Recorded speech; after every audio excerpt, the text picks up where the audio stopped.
Hi everyone, my name is Tyler. I'm a member of Socialist Alternative in Minneapolis, Minnesota, and I'm a mail carrier at the United States Postal Service.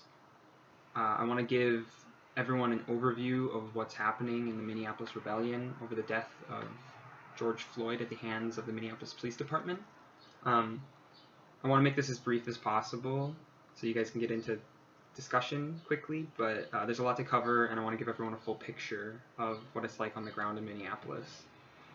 Minneapolis has been home to a series of high-profile police murders over the past 5 years, and Black Lives Matter protests in response to them. Jamar Clark was murdered in 2015, and it sparked the occupation of the 4th Police Precinct in North Minneapolis for almost 2 weeks. I went to that protest. It was one of the first protests I ever went to, and it was a deeply radicalizing experience for me. Followed by Philando Castile not even a year later in 2016 in a close suburb of Minneapolis that sparked the encampment outside of the governor's mansion in the neighboring city of St. Paul. And so the murder of George Floyd in a diverse working class neighborhood in South Minneapolis was really the straw that broke the camel's back. We're seeing the reemergence of the Black Lives Matter movement on a much higher level, and against the backdrop of not only racist state and police violence, but an international public health crisis and the biggest economic downturn since the Great Depression, with almost 30% unemployment in the United States. And we've seen absolutely massive protests in every major city in the country over the past week, with curfews being put into effect in just about every major city. So I'll go over a quick list of events. Police murdered George Floyd on the 25th of May, just a week ago, and by Tuesday morning the video had spread across the country and across the world. Tuesday night was one of the biggest rallies and protest marches I've ever seen in Minneapolis. There were tens of thousands of people out in South Minneapolis. They started at the site that the police murdered him, and we marched to the area around the 3rd Police Precinct in South Minneapolis, and we occupied the intersection. It was a huge crowd and incredibly young and very diverse. There were a lot of young people of color, lots of Latino and white youth, and it was very peaceful until police escalated the situation by shooting rubber bullets and tear gas into the crowd, which just caused chaos. And in that chaos is when looting and burning of buildings started, which I'm sure people have seen the pictures. I don't want to go too deep into the looting because I'm sure people have seen a lot about that, and there's lots of discussions. But from what I saw and from what comrades of mine saw, personally, there were people pushing carts filled with basic supplies from the Target store, diapers, food, paper towels, water, things like that. And there was really a continuous rotation of cars of families and working class people in the neighborhood coming to pick up supplies, essentially. And I think we need to put this in the context of the background of a deep economic depression, 30% unemployment. And so really, if we want to talk about looting, let's talk about the billionaire class, because they have raked in massive profits. They've added hundreds of billions to their wealth during this crisis, and meanwhile they will be pushing the cost of this crisis onto the backs of working class people with cuts to social services and education. I think we're really seeing the impotence of the state and the liberal establishment that runs most of these major cities where these protests are happening. On Saturday, the governor and the mayor of Minnesota and Minneapolis came out saying essentially there was a curfew put in place for 8 p.m. They say basically if you go out into the streets, the police are going to hurt you. At the same time, though, they were saying that there were big gangs, far-right gangs, roaming the streets attempting to cause chaos. And so it's like kind of a confusing thing. Like how are we supposed to defend ourselves? And I think this shows why we need a political struggle, because the only way to defeat right-wing forces in this situation, the only way to dismantle the power of the police force is with a political struggle.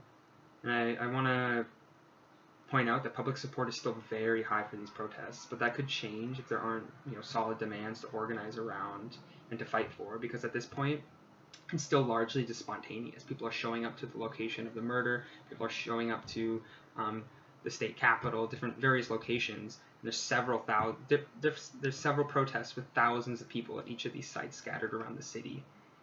And I think we want to be clear that the situation is a result of the inaction and the failure of the liberal political establishment. They scapegoat that the situation is overrun by white supremacists, far-right gangs, because the establishment can't convict the killer cops in this situation.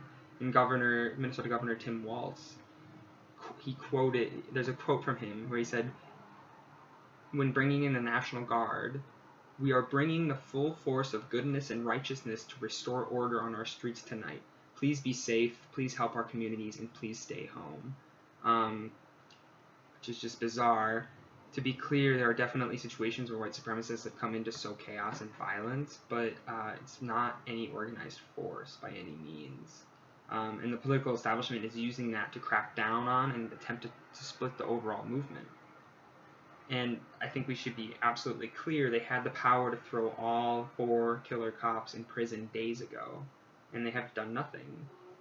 They just said we need deeper investigation, and that's just not enough.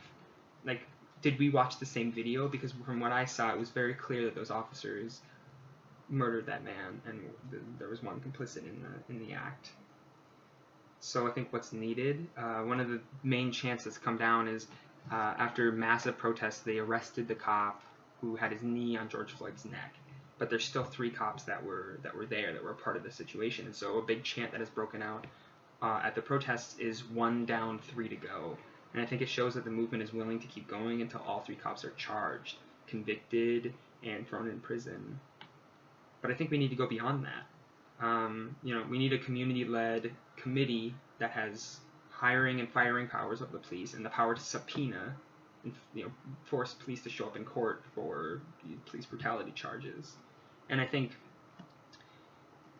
there's been a series of neighborhood watch groups sprouting up across the city to sort of watch out, make sure there's no funny business happening in neighborhoods or people trying to burn down businesses. And I think it's powerful that communities are getting more deeply organized to protect each other and share information. And I think this shows the power that working class people have if we were able to get organized on a deeper level. But I don't think the left can say that this is evidence that police abolition is possible under capitalism. We need to concretely deal with the real-world struggles that it would take to actually dismantle the police force under capitalism. And I think this is why we need to wage a political struggle, build a mass movement, get organized to combat and stop state violence and repression. And I think that's why this is fundamentally a battle against the capitalist system itself. And so I'll end on this last point about union involvement and the need for deeper organizing among the working class and orientation to the working class that this movement needs. I think this movement needs to link with organized labor to defend protesters in the communities we are in, and to mobilize union members to protests and marches as contingents, as groups. The comrades of ours, the work they've done with the Amalgamated Transit Union, the bus drivers union in Minneapolis, is incredible. A comrade of ours was able to, he made a Facebook post and started a petition and started talking to his coworkers and got the union to refuse to transport arrestees. And I think this shows the power workers have if we can organize together as part of the movement. And that was part of the reason why, even though curfew was put in place on Friday night, there were no mass arrests, because they had no way to transport the protesters who would be arrested. And so that was a big victory, and it was something that on the ground, when speaking with people had heard that happened, and that was a huge victory, and I think will help deepen young working class people's consciousness about unions, which is small, but it's growing, especially over the past few years with the teacher strikes and things in the U.S. And so yeah, we started a Facebook group and we have this petition, and the petition is an incredible organizing tool at the Postal Service. I've used it. I've got dozens and dozens of coworkers of mine to sign it. We're actually organizing a press conference. There was a post office was burned to the ground during these protests, and we're going to organize a press conference out in front of the post office and just show, as postal workers, as union members, we support this movement. We're a part of this movement. We deliver mail and packages in these communities. We're a part of this community, and we think the union movement to rebuild a fighting labor movement, we need to fight for the entire working class, and that means fighting racist police violence and state repression.